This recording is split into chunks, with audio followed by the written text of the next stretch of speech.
we're still, our practice in Genesis, we're still the conventional practice, and conventional is pretty darn sophisticated also. So away we go, fun stuff.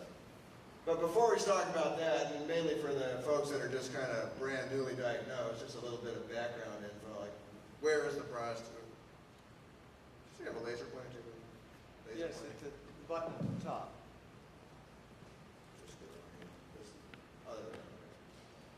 Yeah, okay, so where's the prostate? What does it do? So there it is. It's a little said to be the size of a walnut. I think most of the guys over 50 more like a lemon, maybe.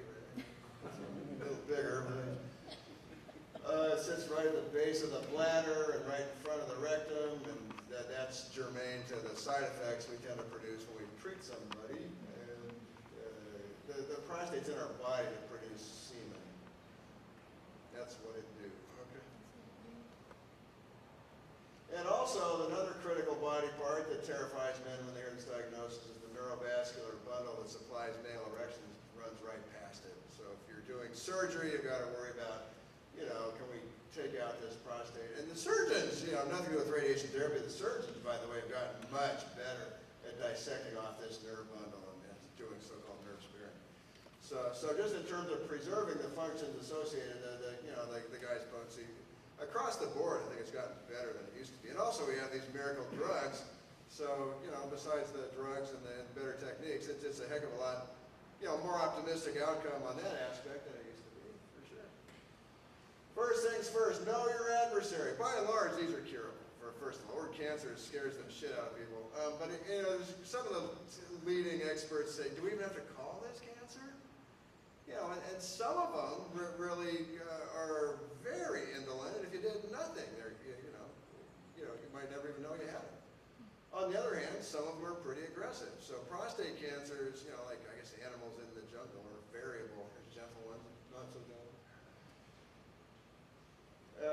How do we decide which is which? Kind of the oldest concept is the tumor stage. The higher the number, the more advanced the disease. The ones that we treat tend to be the so-called T2 through T4s. T1s are lesions that can't be felt. They're typically diagnosed just because the guy has a mildly elevated PSA and a biopsy. I mean, you can't feel it. The higher tumor stages can be felt with the digital rectal exam. The overwhelming majority of our cases these days are these two classifications, T1 and T2, by probably 90%, maybe higher. Second thing that has a real influence on the outcome is the volume okay? Yeah? No. If you just hold it up to your mouth a little bit. Is that better? Yeah. Yeah, okay. Second significant factor is the PSA level. PSA is roughly proportionate to the tumor volume. So a PSA of 20 is going to generally indicate higher cancer cell burden than a PSA of 10 or a PSA of 5. The trouble is it's an imperfect correlation. Other things drive PSA level around plenty too, like prostate inflammation for one. So I've seen PSA level as high as 37 brought to 3 by penicillin. That man had prostatitis. So, not all this PSA is cancer necessarily. But in general, it does have significance. The higher the PSA, the more advanced the tumor. The third thing in the trifecta is the so-called Gleason score, which is the number the pathologist puts on it. There's a primary and a secondary ranking of 1 through 5. And long story short, in contemporary era, there's really only 3 Gleasons that we see routinely. 6 is the so-called lower end of the spectrum. 7 is intermediate, and 8 through 10 is the so-called high grade. The higher the number, the more primitive looking the cells. The lower the number, the more it still resembles normal prostate from which it came. So that's again the 3 factors: tumor stage, PSA level, and Gleason score. And we kind of group those to form what are called prognostic groupings. The so-called low risk has a small tumor, PSA under 10, and a Gleason of less than or equal to 6. The high risk has a large tumor that you can feel with a digital rectal exam and or a high PSA and or a high Gleason score, and medium is in between. And again, collectively, I probably roughly a 50-50 split between these two, not quite 45, 45,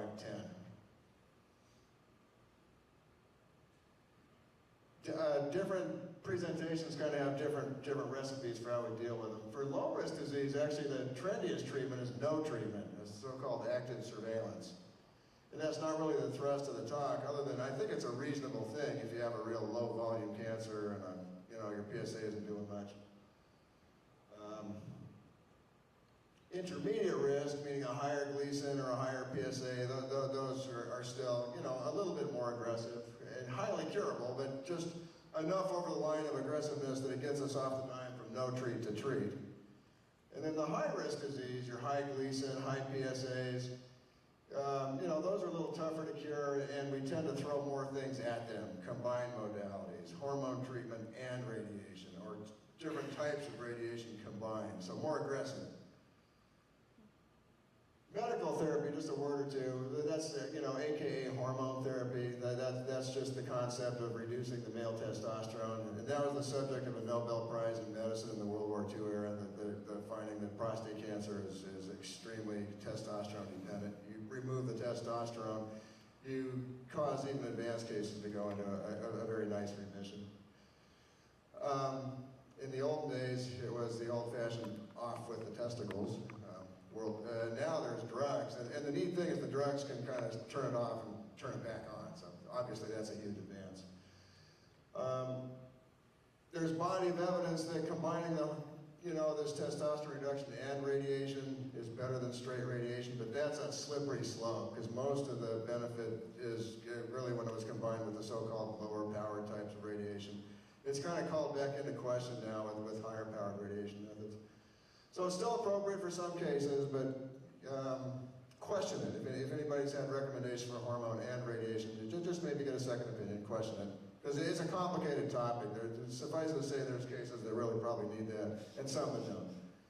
A lot that don't. So how do we treat it? These are probably really the top two, are radical prostatectomy and external beam radiation.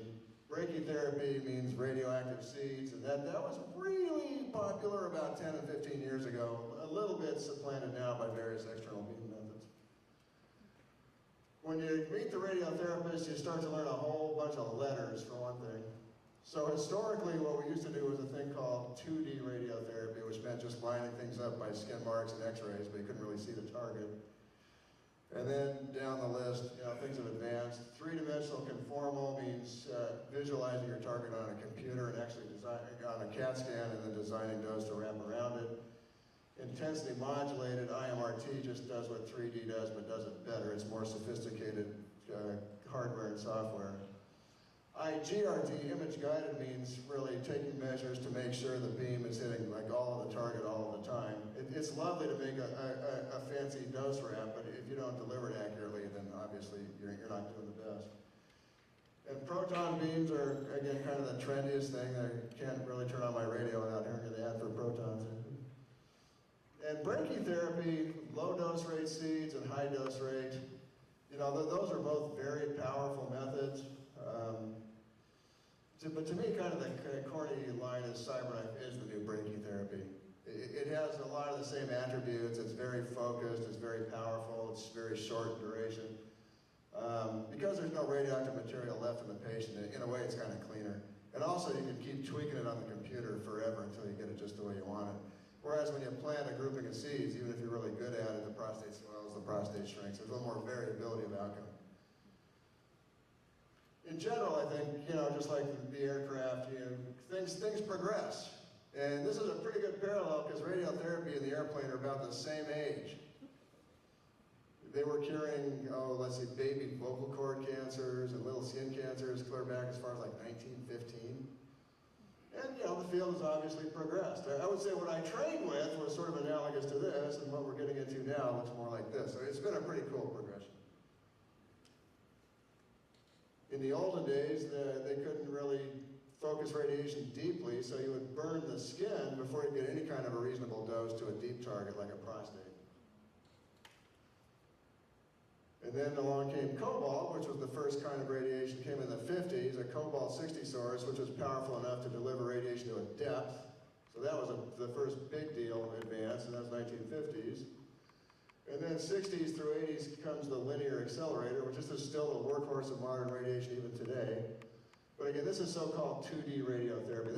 I trained in 85 through 88 therapeutic radiation. This is what we had. We had plain x-rays, drawing targets, but you're really not directly visualizing the tumor. So in general, you would have fairly large treatment volume just to make sure you're hitting the tumor because you couldn't localize it very well. In the 90s, along comes a thing called 3D conformal radiation, which means take a CAT scan, put it in the computer, design your beams, and wrap them around the prostate, or the target. That's a huge advance. Now you can be more conformal. More conformal, military term, collateral damage. The more conformal you are, the less collateral damage to surrounding tissues. The next big development is intensity modulated radiation therapy, and that came at approximately the year 2000. And that's a computer program that allows the radiation even more tightly to wrap around the target. And what it's doing is it's modulating dose across the beam. Older style radiation is a flat beam. Now you can, have more dose here, less dose there. It's strictly under computer control. And you'll deliver it from multiple angles, and the computer will turn it up here and down here and up, and it'll make them all create this really elegant high dose wrap around the target. IGRT means image guidance. That's lining things up on x-ray of some fashion, either a plain x-ray or a CT scan before each treatment to make sure you're spot on. Before this technology came along, all you really had was skin marks. And then maybe the latest IGRT technology, which we also use, is Calypso, which their tagline is GPS for the body. These are little electromagnetic trackers planted in the prostate, and they give continuous three-dimensional locational feedback. There's a plate over the prostate, it sends a signal, and then the little transducers send the signal back. And then you can dial your prostate location in all three planes and set it to 0, and away you go. A little bit more about that later in the talk. And then, of course, protons. The neat thing about protons is they stop, as opposed to x-rays, which, quote, go through and through. But, although, that may do things like reduce dose to, far away tissues, you're still hitting normal tissue. This is the front wall of the rectum, here's the wall of the prostate, so, and here's a little bit of the bladder neck. So you're still hitting the same basic structures. The one thing you're not doing so much with proton versus IMRT is these little low-dose spikes to get to the high dose. But in a way, that kind of solves a problem that already doesn't exist, because this low-dose business through faraway tissues, by and large, doesn't really cause complications. The complications, if we ever see them, tend to happen in and around what I would call the target region.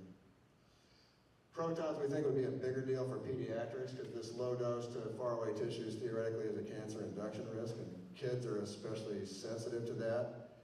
By the time we pass through the age of about 40, that becomes a very rare event. So you're sort of correcting, if you're justifying it on that basis, you're sort of, correcting a problem that really, from a practical viewpoint, already doesn't really exist. And then, of course, radioactive seeds. I've done about 1,000 of these as well. 2 strikes. Strike number 1, IMRT. Cut my caseload from 100 a year to 50 a year. The CyberKnife took out the other 50. One of them came in 2000, the second one came in 2006. But still, a very elegant way to do it. Still practiced in this community and elsewhere.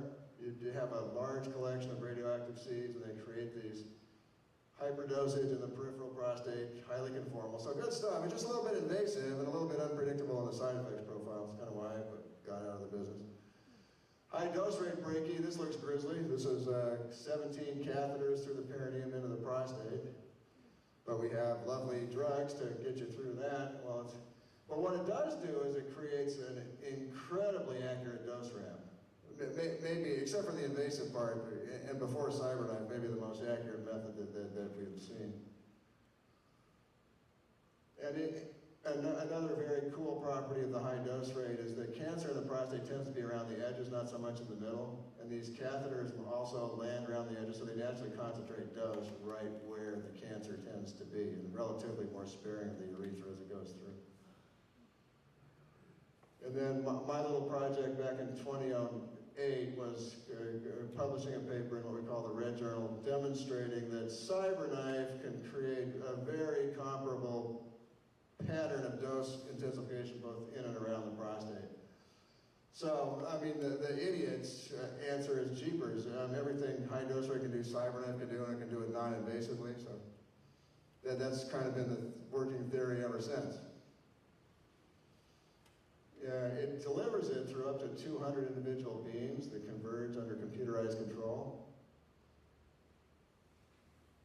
This is the actual device. You have a pair of X-ray imagers in the ceiling, and they're locking on these little fiducials that we implant. Those are gold seeds. And then it dials them in and does a little, adjusting of the targeting, move right 2.4 millimeters, etc. So very exact. And it'll repeat this acquisition, position, fire, acquisition, position, fire. It'll repeat that whole cycle up to 100 or more times. So by the time all treatment's been given, you know, all sorts of beams have been shot from all sorts of different angles. And there's been this sub-millimeter accurate positioning every couple of beams. And this is a trace. This is actually, I think, our first prostate CyberKnife ever treated. I haven't yet to ever see a better demonstration of this principle of continuous. This guy moved about 7 millimeters right in the middle of treatment. So the system detected that and immediately compensated and put him right back on target. Any other method of treatment, even if you're doing sophisticated image guidance, you line them up at the beginning. If this happens after, then you've lost your accuracy after that portion. So that's you know, a little bit of why, although there's a lot of debate, at least I consider CyberKnife sort of the king of accuracy, because it's the only one that measures, compensates, and then treats and measures and compensates and treats. It keeps repeating that cycle start to finish. IMRT has similar setup at accuracy at the beginning, but it doesn't keep on remeasuring. Now Calypso is kind of an interesting thing. We'll get more into that in a second.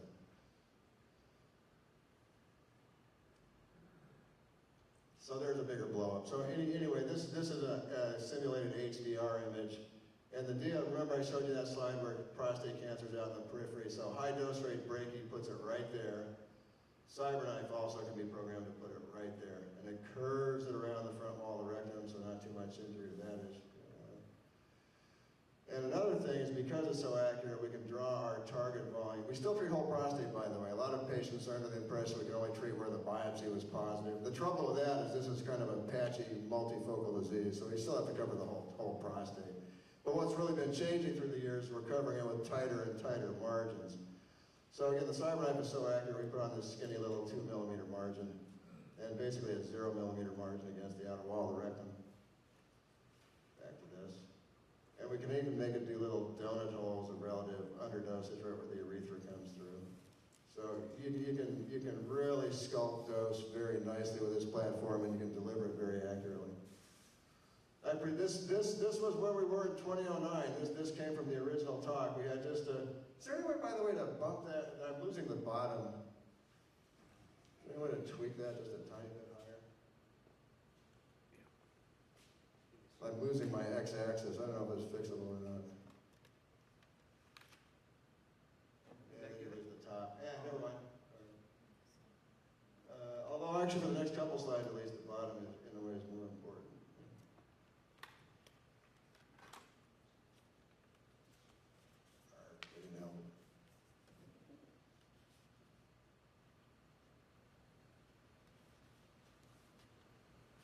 Okay, technical. Is this how you fix your jet? Mm-hmm. I let the mechanics fix the jet. It is pretty important we see the labeling across the bottom though, so at least for the next couple of slides, I'd rather have the bottom than the top, because I'm getting it. Okay, I'm going to get there in a minute. Okay. Or else if you can just shrink the size of the projection. Okay. Very nice. So when we presented in 2009, we had some intriguing data on PSA response. They started about 6.5, and at 6 months they're down to about 1.5, and at 12 months down to 1, and 24 months down to 0.4. But you see it cuts off right there. So we were a so-called early adopter. We had no data beyond, this point when I talked to your group in 2009. But it looked encouraging. And, all the experts would sort of pat you on the head and come back when you've got 5 and 10-year data. We're back. Now, this is a publication in Frontiers in Oncology. It's actually an open access journal, so I'm pretty sure if you just type in the term virtual HDR into any Medline type search engine, this article comes right up and you can actually view it for free. This is our patients, 80 of them, limited only, or 79 of them, basically patients at risk for a minimum of 5 years. So now we've treated about 400, 450, something like that. And including this cohort of 79, which were basically the first 79, meaning at risk for greater than 5 years. And we see that early trend bore out, 0.9, 0.4, and the very cool thing is it just keeps on going. 0.2 at 3 years, 0.1 at 4 years. This is also known as zero, basically, or a trace. Most lab assays report less than 0.1 as non-detectable, which is the same endpoint as the surgeons report with radical prostatectomy. The significance of this is that the lower the PSA goes post-radiation, the more likely the patient actually is to be cured. So this is an early indicator that we've got something pretty powerful. And then this is actually our disease-free results. The low risk, remember I showed you those 3 risk groupings, low risk, medium risk, and high risk. And by and large, CyberKnife has been considered appropriate for low risk and medium risk because it's such a focal method. High risk, you have to maybe cover a little wider area, so there might be better ways to do that.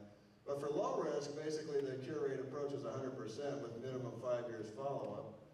And for intermediate risk, we see a few failures, and they tend, this is real, the few that we see tend to show up fairly early, and then the remainder of them are disease-free 4, 5, 6, 7 years later. So this basically competes very well with radical prostatectomy, other forms of radiation. And this is kind of an interesting one. This is one. This is one of the guys that didn't have a good outcome. And in retrospect, you kind of see that. On his planning MRI, he actually had a spot read as moderately suspicious in the left seminal vesicle. So that represents potentially a stage T3, which is more advanced. And then sure enough, a year later, his PSA, instead of going down to 0.9, it had shot up to 24. And we re-imaged him, and now he's got a large left pelvic lymph node. The prostate itself is fine. We re-MRI'd his prostate, and that was now normal. But, so, we gave options. And, I think a lot of patients would be put on so-called hormone treatment for that kind of a situation. Not this one. He's a character. I'm a character. We gave him an alternate path. Why don't we just CyberKnife this thing? And now his PSA in 2 years is 0.4, just like the rest of the pack. So I'm submitting this one to the county fair for the world's biggest PSA bounce. But actually it's not a bounce, it's a relapse. But it kind of illustrates a point. Even if you relapse, our techniques are getting so fancy, you may still have some pretty nice options. Kind of cool. That 0.4 is like last week, by the way, so I can't tell you that he's going to be disease-free 5 and 10 years later. But so far, so good. Back to symptoms, the main thing that we tend to affect with symptom-wise when we shoot all this radiation through the prostate is the urinary tract. So there's a thing called the AUA score, and like golf, the higher the score, the worse you're doing.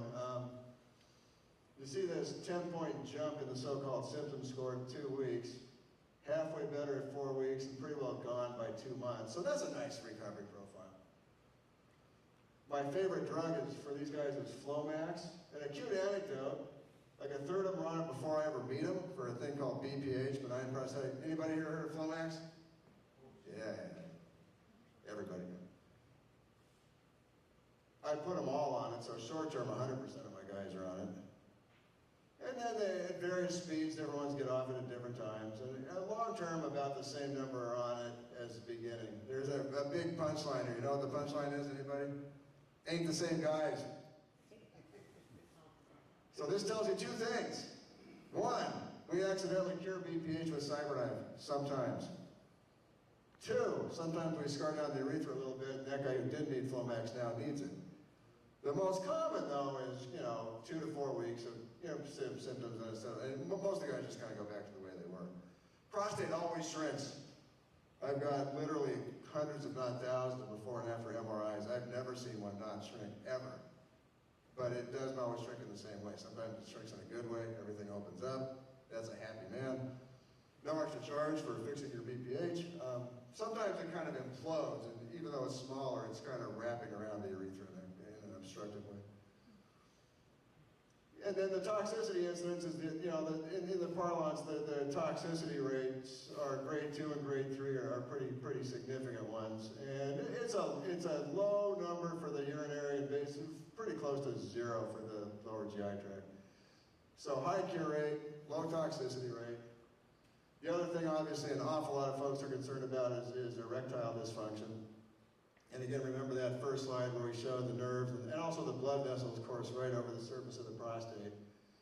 So if we limit our analysis to only the men who are sexually potent pre-treatment, you do see a drop-off of about 1/3 of them, and you tend to see it fairly quickly. And then there's relative stability after that. And there's a very powerful age effect. The younger men, I think their curve looks more like this. Younger is maybe under 60. And over 70 is a little bit more like that. And 65 is probably right on this curve. They do tend to respond well to the meds, your Viagra, Cialis, etc. So again, that's a nice development. But if we could probably spare more of that by treating part of the prostate or treating even skinnier margins. But there's a real trade-off. Then we're not going to cure as many cancers. So that's a tightrope that we certainly walk as best as we can. Another kind of fascinating new area is patients that had prior radiation, and then it comes back in the prostate. So we commissioned a trial for that situation. That's called local recurrence. And traditionally, that's been kind of a bummer of a situation, as you can't really so easily do a radical prostatectomy on that, because you've already had heavy radiation, and you've got scar tissue around the prostate, so that doesn't work out so well. It has a high complication rate. Additional radiation is just considered flat dangerous, but yet the brachytherapists, the guys with high dose rate, have been doing this successfully. So we kind of took their model. UCSF published a nice high dose rate brachy salvage series, and we again sort of cloned their approach with the CyberKnife. Here's a HDR picture, here's a CyberKnife picture. And again, we presented this to your group in 2009. We had no data at all. This thing was brand new in 2009. Might have treated one patient. We now have been doing this protocol for over 5 years, and we actually have an accepted publication in Practical Radiation Oncology, which is a relatively, good journal in our specialty. And in this one, we are treating skinnier margins. We're basically treating prostate plus 0 instead of prostate plus 2 millimeters.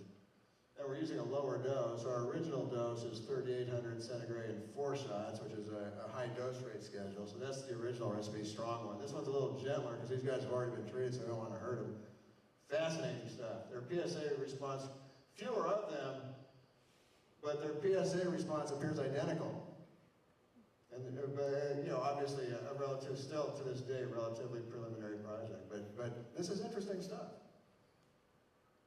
And in 2 years, about 80% of them are still disease-free. And that's a pretty interesting result in men that have traditionally not had great options other than maybe hormones or watchful waiting. A few of them get prostatectomy, most of them don't. And the other thing that, that we need to be really concerned about is, gee, we're re-radiating previously radiated tissue. That's dangerous, and that's true. But yet at the time this slide was made, we had 29 cases on program. Only 2 out of the 29 had serious urinary tract issues, and 0 of them have had GI issues. And that's really not so different than just radiation in the first place. So again, that's testament to the really sharp edge. You can see it, you can put the radiation in and complete, the high dose skims right along the bladder neck, but doesn't really get into the bladder, skims right along the rectum, doesn't really get into the rectum. Again, you've got your little donut hole spraying around the urethra, curving it around the rectum. So it's just a wonderful method to give a really tight, exact dose ramp. So other little CyberKnife things, at the more advanced spectrum, occasionally we use it for challenging bone lesions. It's a very quick and powerful way to treat bone lesions. This is one that's happening right now. It just shows you can conform this thing very tightly to ridiculous shapes and deliver a very potent dose with very little dose to surrounding tissues. I showed you a case previously that relapsed in the lymph node. Here's another one. So sometimes we'll see the PSA go up and we'll find a solitary lymph node. And those have a pretty interesting response to secondary course aimed at that lymph node. I've also seen surgeons resect these. That's kind of a jump ball on who the patient sees. Kidney cancer. This is a prostate group, but also I think CyberKnife's an emerging technology for kidney cancer, so-called renal cells, as an alternative to surgery, maybe in elderly patients who can't take a big operation. Way less data, but just leading edge stuff. So what conclusions about CyberKnife? That was a Romeo Crennel football coach. They are who we thought we were. In 2006, when we started, we had zero data. We kind of predicted it would resemble Breaky. And in fact, fast forwarding to 2015, it is indeed a lot like HDR Breaky. It has zero PSA, which by the way is also a lot like radical prostatectomy.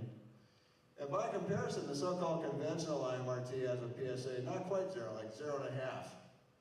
Does this prove that CyberKnife is better? No. I'm sure that suggests it's not worse, though, doesn't it? But also on the yin and the yang, it's a little stronger. I think it hits the urinary tract a bit harder than IMRT. And we do have some grade 3 toxicity, which is grade 3 is what you don't want to have. That's surgical kind of stuff needed to fix. And that's virtually unheard of with IMRT. It's rare with CyberKnife, but we see a few of them. And it was higher with breaking therapy. So I kind of rank CyberKnife as in between, a little stronger than IMRT, but maybe not quite as strong in that regard as breaking. And the 5-year disease-free survival competes very well, not only with HDR, but pretty much with anything. Okay, so even that said, even now, I'd say only about half of the patients get the IMRT, or get the CyberKnife. Half of them still get IMRT. 3 reasons. One, we have a silent partner called the insurance company. And when we started, a lot of them slapped the experimental label on. Thankfully, one by one, most of them have yielded. There are still a few hanger-oners. By the way, anybody that does want protons, same thing. I've seen a fair amount of proton or guys that see me and the protons, and they hear what I have to say, and they see the proton guy, and then they decide to have protons, and then 4 weeks later, they're back. My insurance doesn't cover protons. So anyway. And the second thing is that'll get, I don't know, protons are a different animal. Like Carl Rossi's talking to you guys in a month or two, and hear what he's got to say. Patient choice. New cuts both ways. New is good, but new is also unproven. So some patients will choose, even now, conventional because it's, quote, the devil we know. And I still recommend conventional sometimes. Again, CyberKnife is brachytherapy. Like, that's not always a good thing. If a guy has a big obstructing prostate, you can really hurt him with such a potent method. So we borrow from our friend George Bush Sr., IMRT, to this day, I'd say is a little kinder and gentler, just in its personality. You're giving it gradually over 2 months instead of all once in a week. So I think that's more tolerable. Obviously, a lot of guys don't want to come for 2 months, but it is a little more tolerable. And then finally, about 1/5 of my consults don't have a prostate at all. They're rising PSA post-prostatectomy. So you can't CyberKnife something unless there's a target. When it's a prostate bed, we're treating a region. So when we're treating a region, we're treating more bladder and rectum, and so there again, it's better to go slowly. So anyway, if we are doing IMRT, that's no slouch either in terms of targeting delivery accuracy and dose sculpting. We like to do CT and MRI for treatment planning. Here's a thing called a dynamic contrast enhanced MRI, which tends to bring out the cancer within the prostate really well. Different one, we could superimpose that over the CT. And so now you've got really hot dosing over the cancer and then a medium high dose over the whole prostate, again curving around to spare the rectum. This is a pure CT with all the dose overlap. So we can take this and overlay it to this and design dose wraps to cover. We need to cover the whole prostate because there are going to be little spots of it that we can't see. But where they tend to relapse is the so-called dominant lesion, so we like to put extra dose there. So even IMRT is a rapidly evolving and ever more powerful treatment as well. By comparison, when I trained, we did, you know, a box. Every man got like a 10 by 10 centimeter box. And like the whole rectum in the box, so the dose was lower. Now instead of 6,600 centigrade, 8,100 centigrade of the whole prostate, 9,000 with a lesion, and yet the toxicity's actually gone down because the doses are tighter. This is what a prostate bed looks like. It's like a bow tie. Prostate's gone. Here's surgical clips, bladder, rectum, the high dose area looks like a bow tie. There's no target. So that one's still better treated with conventional IMRT because in spite of your best efforts, you're still hitting a fair chunk of normal bladder in the front wall of rectum. And, you know, the guys do okay with that as long as their PSA is low. So if a man has a radical prostatectomy and then 5 years later his PSA is 0.25 or something, that's relapse, but we'll do this. 7,000 centigrade, 39 shots, and most of those are going to have a PSA of 0 again afterwards, so that's good stuff. Guys with a PSA of greater than 1, God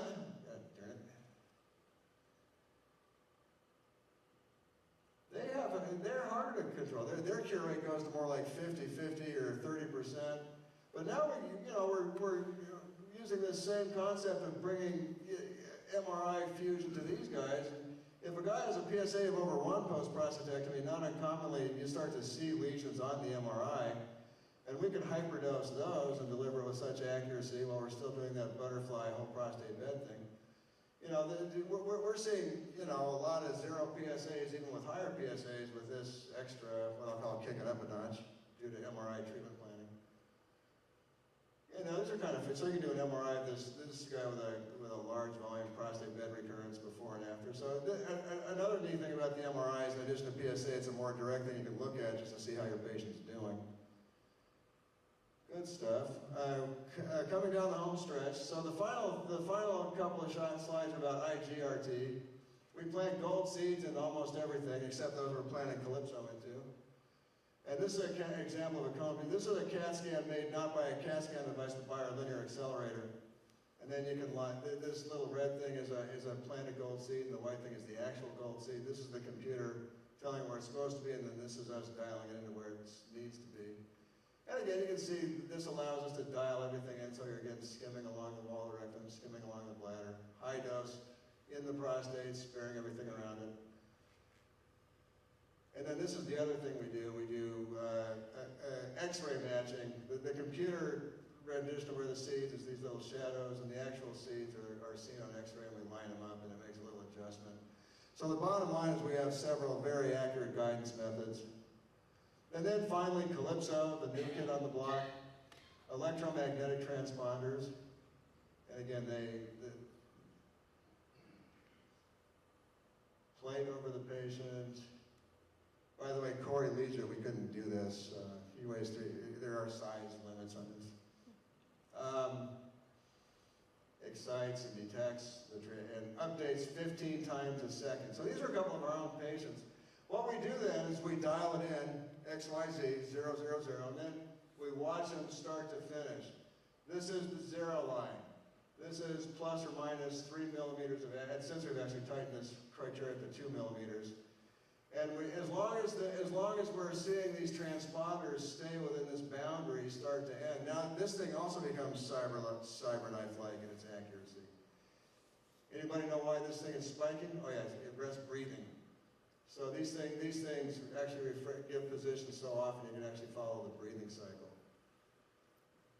This is a different pattern of movement. This is what I call a drifter. This is a guy either just settling into his treatment or maybe his bladder is slowly filling. But if we see him drifting toward our out of bounds, then we'll reset it and put it back to 0, and then on goes the treatment.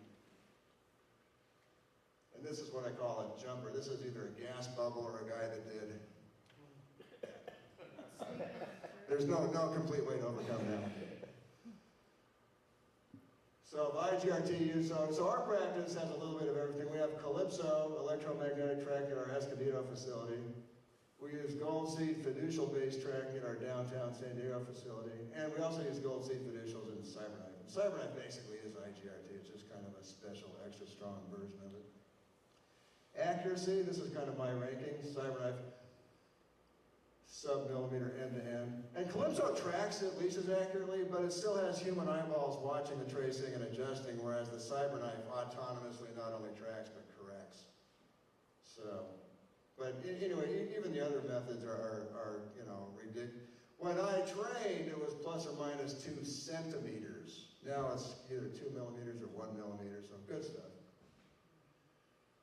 You know, so just to bring it home, prostate cancer comes in all sorts of different severity. Most of them are highly curable. I mean, in general, this is the most curable cancer we deal with routinely. And, you know, mid to high 90s is kind of a percent cure rate is a good across the board stat. There's almost always more than one way to approach it. There is no one size fits all. CyberKnife's a great treatment for, you know, a fairly large number of situations. By the way, even so-called high-risk guys, we're now collaborating with UCLA. We have a clinical trial with UCLA looking at CyberKnife for high-risk guys. Traditionally, it hasn't been used for that. But if anybody has a Gleason 8 or a high PSA, they might still be eligible for treatment. But it would probably be under the UCLA trial. Outside of that setting, it hasn't been done much because of the sharp margins. We don't really like sharp margin approaches for high-risk lesions. But we make some tweaks to the protocol and see how it works. IMRT works great, and IGRT just means, whether it's Calypso or by gold seeds or by stereotactic x-rays, we're just trying to aim it as accurately as we can. The final thing, again, they have different personalities. CyberKnife, you know, it's radical prostatectomy by computer for practical purposes. Ridiculously high dose, very sharp edges. IMRT is a little mellower, it has a little fuzzier edges. It's easier, I think, short run, but you're trudging back and forth for an awful lot of trips. 40. If you know, try to prove from literature one of these beats the other, you can't. They all beat what we were doing back in the day. Good stuff. Thank you.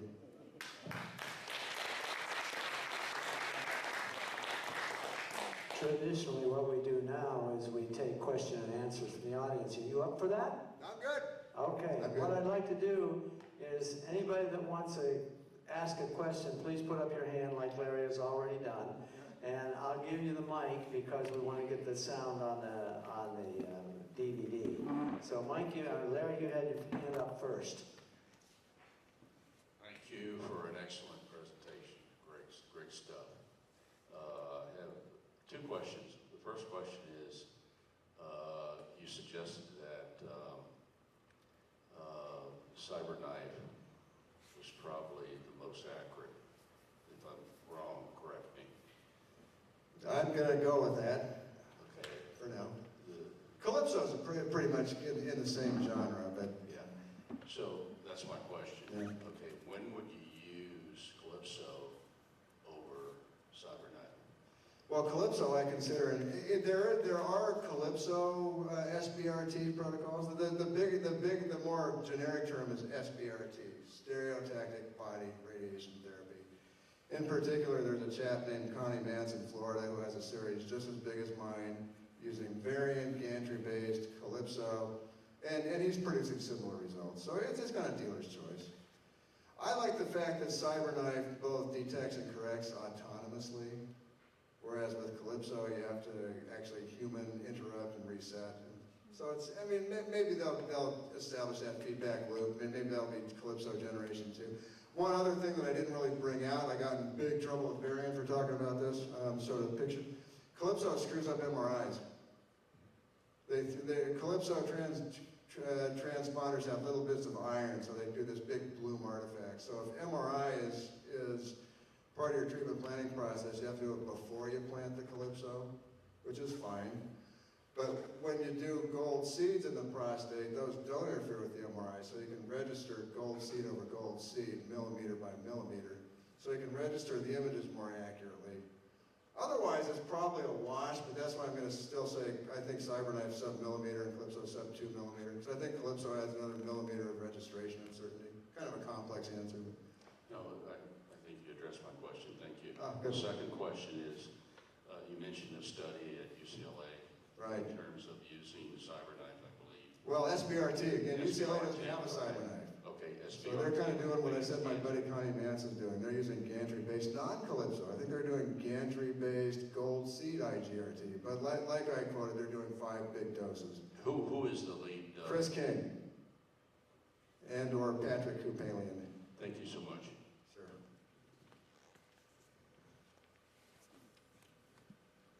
Do you ever have things like they do in surgery where you have adhesions or scar tissue formed that seals the bladder off?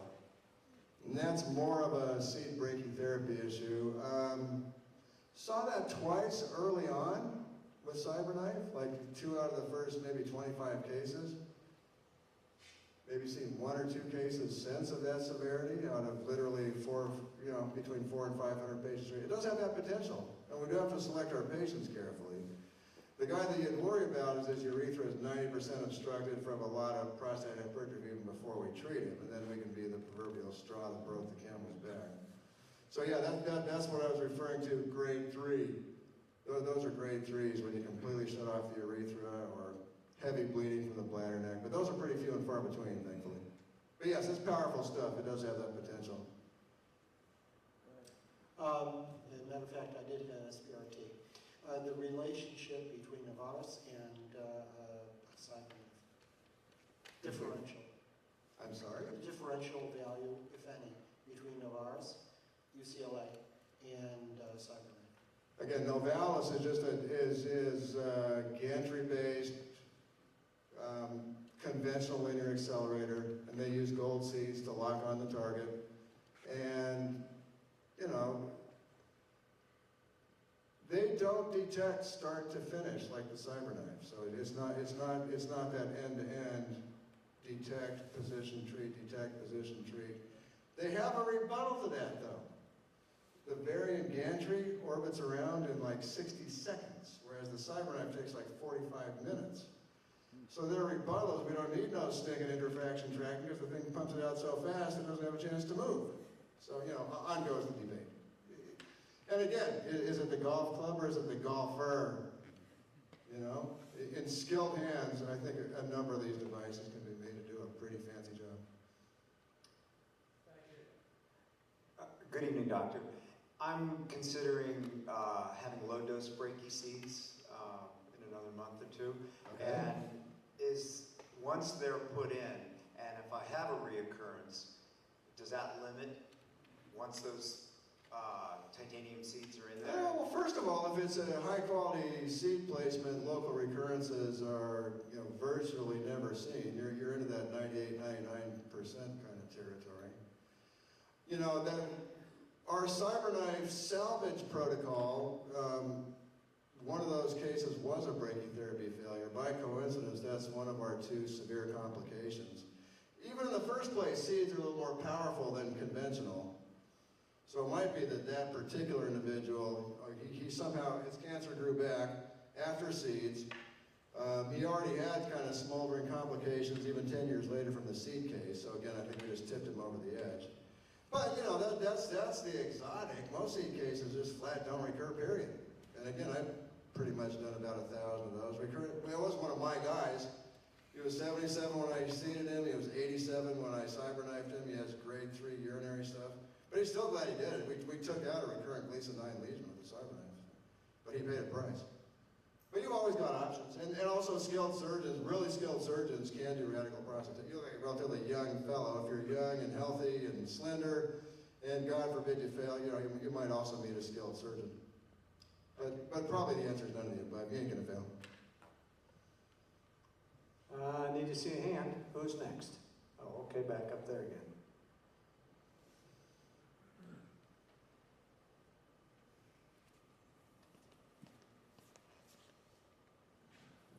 How come you don't see the use of these tools for things like pancreatic cancer? We do use CyberKnife for pancreatic cancer. The trouble with that one, what is the trouble with that one? It metastasizes probably 90% of the time. And the other 10%, the standard of care is still radical pancreatectomy. So that's a pretty, we do treat pain. They tend to be advanced. We have a reasonably high control rate locally, but it's like winning the battle and losing the war, you know. 9 months later, that poor chap has disease in the liver, and we're part of the solution. You know, there are protocols with combined chemo and CyberKnife for pancreas that extend the median survival out a couple of years. And that's about a doubling over the historical number. So, I mean, it's just apart from baseball language, I guess it's a single or a double, but it's not exactly a home run. It is a very neat, very powerful tool we can throw pain, and we do use it for pancreas. resection in some cases. The title of this one is prostate. I did sneak in a renal cell on you guys, but otherwise prostate. Have you ever treated prostate cancer that had migrated to the perianal area near the rectum? I don't recall ever seeing one migrate to that particular region of the anatomy. It's very rare. Yeah, never seen it. Yeah. Trouble is oh, you got it? Surgery, I think, might be a better answer. It's 3 millimeters from the sphincter, rectal Really? sphincter. Does it show up on MRI? How did they? It showed up 7 months ago. Then I had 2 subsequent MRIs after starting hormone therapy. Okay. It doesn't show up anymore. Okay, well that's encouraging. Yeah. I mean, we do external beam radiation salvage for, is this post-prostatectomy? Simultaneous radiation at... Frank Wright's. Yeah. Yeah, okay. Interesting. Yeah. That's a dicey one. I like hormone. Yeah, you can consider cybernifing it if you had, or maybe carefully done brachytherapy if you had a really well-defined MRI target, but that's a tough area to treat. Anus doesn't like radiation very well, unfortunately. There's a pun there? What about high-dosage radiation? Yeah, it's a high dose rate, low dose rate, cyberknife, all could be considered. They all kind of have similar properties. Your favorite? Without knowing a lot. High dose rate. I think high dose rate, you can cover a region. Cyberknife, I like to see a 3D. You said it disappeared after hormones. So we're kind of treating a region. Either high dose IMRT or HDR. Cyberknife, unless I can see a 3-dimensional target, I just don't like to use it. Yeah, I think Larry should come to you for a consult. That is one of those kind of it's not black, it's not red, it's flames. That's a custom job. Yeah. If you want us to look at your MRIs and render an opinion, happy to. After you've had a radical prostatectomy and you've been radiate the prostate bed or... Right. We do a lot of that, actually. Yeah, I've heard that they inject some kind of material between the rectum to probably protect it that then goes away. Or did you do it? Yeah, that's hyaluronic acid, and yeah, that's been done. That's still quasi-experimental. Our treatment makes such a sharp edge against the rectum that rectal toxicity has already gone away. So kind of the same way I was talking about protons, that's solving a problem that already doesn't really exist. Secondly, if it's other than a low-risk lesion, and there's cells like a high-risk lesion or a medium high-risk lesion, and there's cells in that fatty tissue around the prostate, you inject that stuff, or you're pushing those away from your target, and now you've got this elegant high dose rate wrapping around the prostate. Meanwhile, you just shove some of your cells a centimeter behind all of that.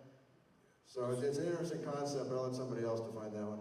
Okay, well, the prostate's gone, though, with the radical prostatectomy, but I noticed... Yeah, but you're treating a whole bed. No, that's not going to help you.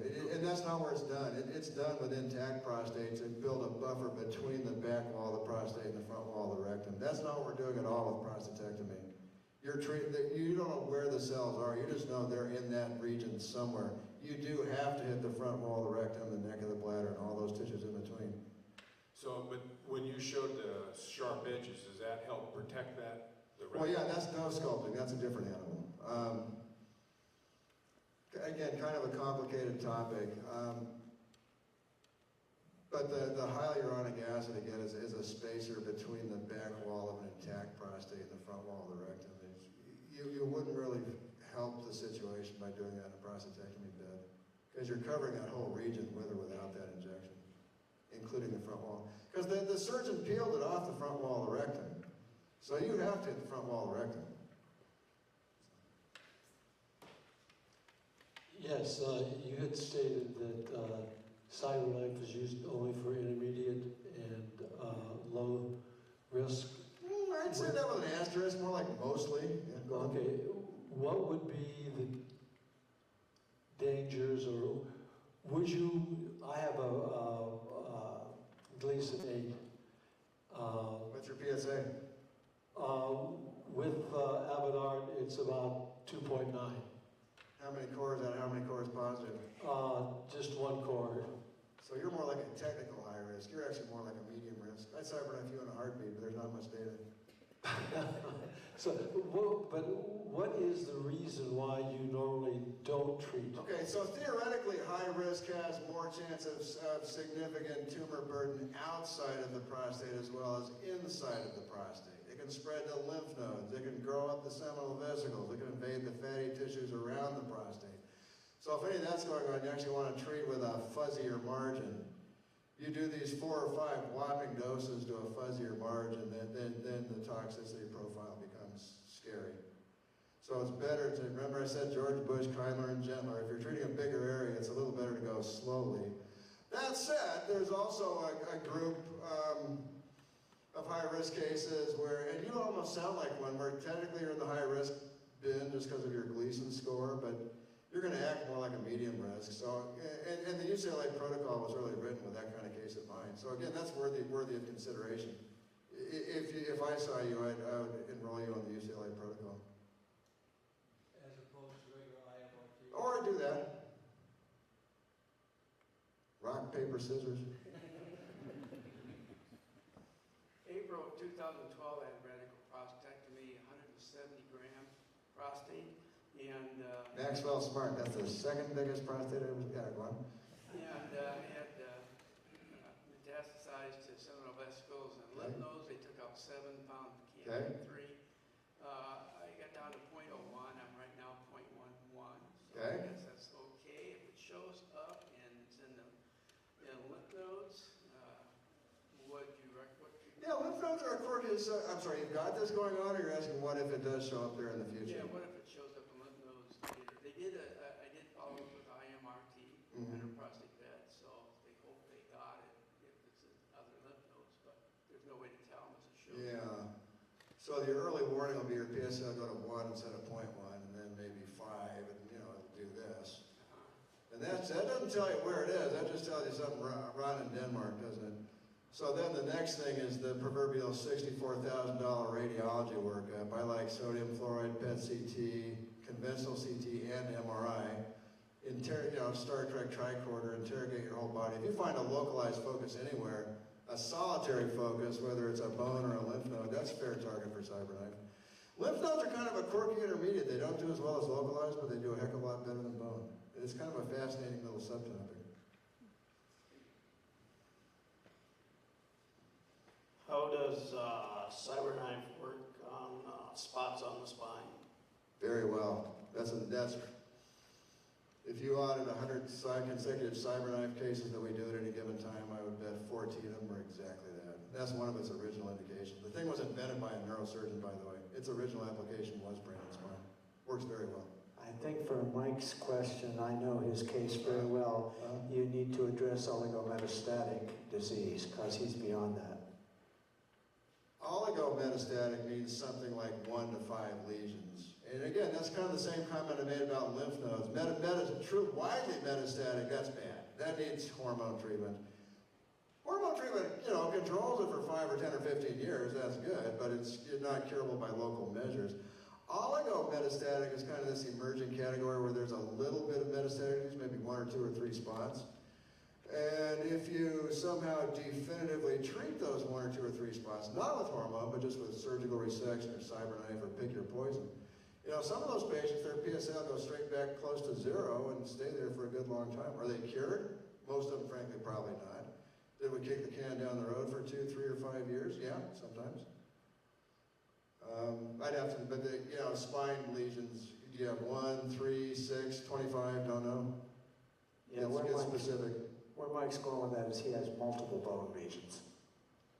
Well, the main mass is in my hips, but they give me a little bit of problem. And you're on my problem is my lower back is so bad, and there's a spot on my lower back, and I'm on hormone therapy. What's your PSA? Actually, it's just been creeping up. It's been to 0 for the last 3.5 years. Had a sodium fluoride PET CT lately? No. Maybe one of them. How do they just find the spot on your back? Conventional bone scan? MRI scan? Yes, bone scan. So again, I was in a clinical trial with Zytiga. Yeah, okay. So I scan every 3 months, and they know what's in my spine, they know what's in my rib, Any They know quote it's in my soft head. tissue? Any quote lymph nodes, liver, none of that kind of stuff? No, I just had it done, I just got my results 2 weeks ago, and they say I'm golden. They know it's there, it's not But moving. PSA is creeping up post-hormone.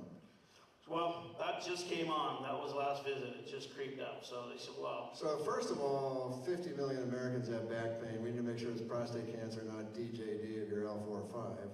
If we think it is cancer, yes, cyberknife's a pretty fair shot. If there's multiple, there's a whole different thing that I didn't talk about at all, radium-223, which is injectable. That's cool stuff too. We actually are a pretty high volume radium-223 practice as well, but I gotta stop somewhere.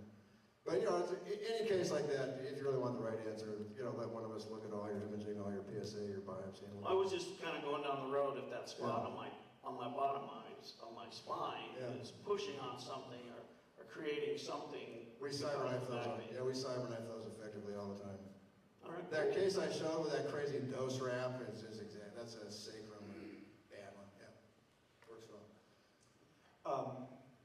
Is it okay to say the insurance that I'm on? Sure. I'm on. I just switched to Kaiser at the beginning of the year, and then a month later, you know, I was diagnosed. Okay. So the first thing we looked at was asking about CyberKnife, and they said they do it, but nobody asked for it. So that wasn't a real high confidence builder for that choice. Which Kaiser? L.A., San Diego, San Francisco? L.A. L.A. L.A. I know if they seem, my choices seem to be the IMRT or breaking. IMRT, yeah.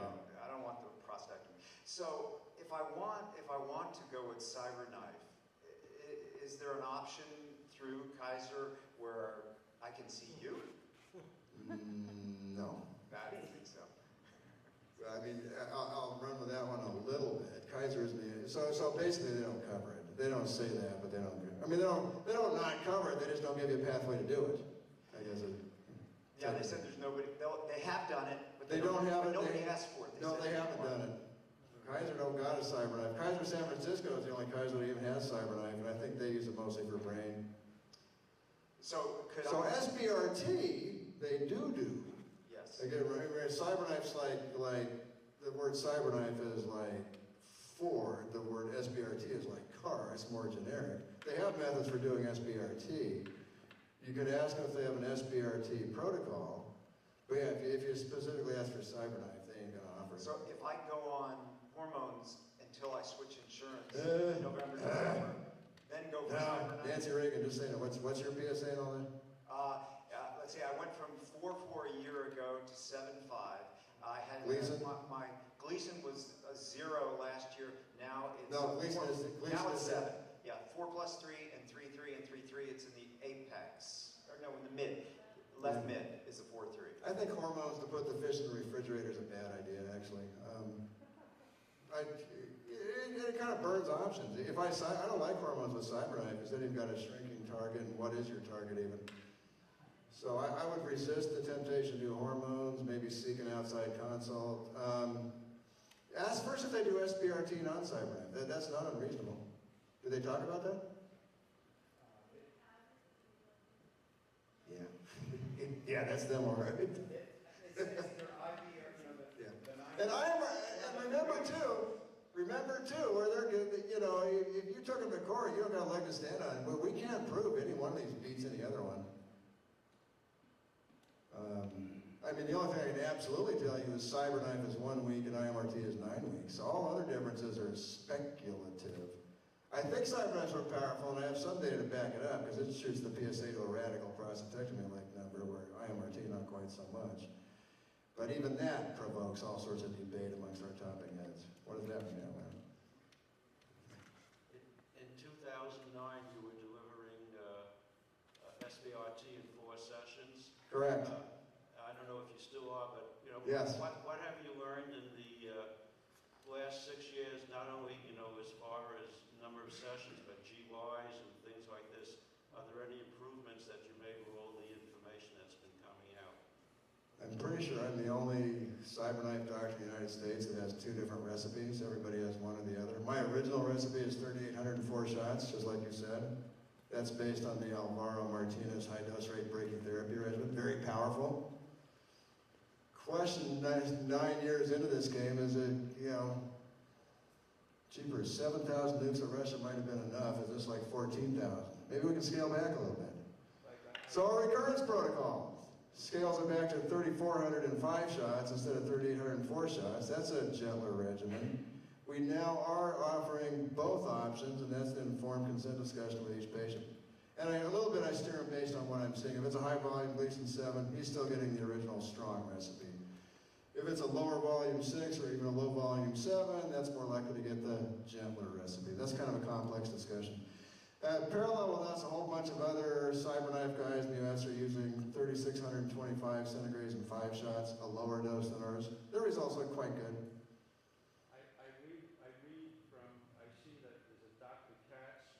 I know Katz. Yeah, I'm sure. Well, Yeah. yes. And he publishes a lot, and I think He likes 35 grade 5 shots.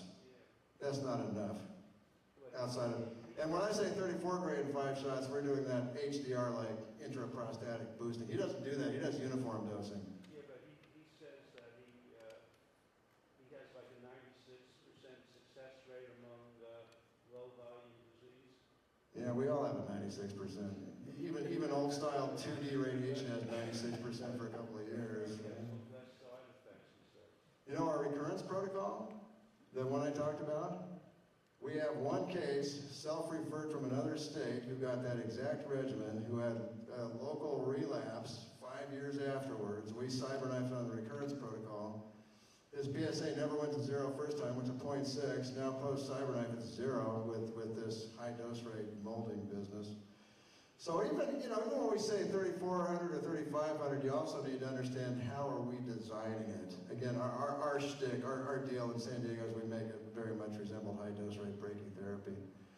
3,505 shots for a low risk lesion? Sure, I guess. Medium risk, wouldn't think of it. And there's a group in Florida that has a non-trivial local failure rate amongst 35 and 5 shots. So not everybody's saying the same thing Katz is saying. The gentleman back there, mid-white, had a question about SBRT and Kaiser in CyberKnife. I had SBRT at Sunset at Kaiser. So they do it, yeah. And, but to my knowledge, they don't have CyberKnife there. They don't have CyberKnife, I do know that. Kaiser San Francisco has it, nobody in SoCal does. Wow. I thought we'd never end with a question session here. What a great session you guys had. Thank you very much, Doctor. We appreciate your session here. You drove a long way to get here. You came from San Diego. We can save you some time in your driving. We can't afford to give you any money, but we'll give you this Prostate Forum cup so you can sit in the car and drink your coffee. You don't have to sit at home for 20 minutes and drink your coffee.